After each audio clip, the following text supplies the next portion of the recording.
حضرت ابو ہریرہ رضی اللہ عنہ سے روایت ہے کہ کسی آدمی نے حضرت ابو بکر کو گالی دی جبکہ نبی صلی اللہ علیہ وآلہ وسلم تشریف فرما تھے۔ آپ تہجد کر رہے تھے اور مسکرا رہے تھے۔ جب اس نے زیادہ بدتمیزی کی تو ابو بکر نے اس کی کسی بات کا جواب دیا۔ اس پر نبی صلی اللہ علیہ وآلہ وسلم ناراض ہو کر اٹھ کھڑے ہوئے۔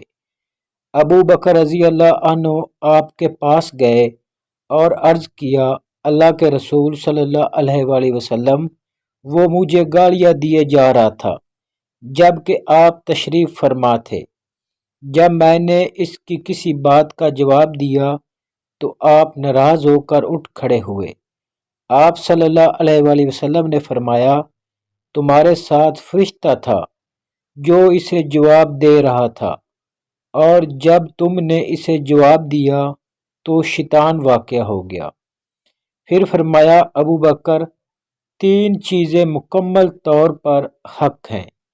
جس شخص کی حق تلفی کی جائے اور وہ اللہ عز و جل کی خاطر اس سے چشم پوشی کرتا ہے تو اس کے بدلے میں اللہ اسے قوت و نصرت عطا فرماتا ہے۔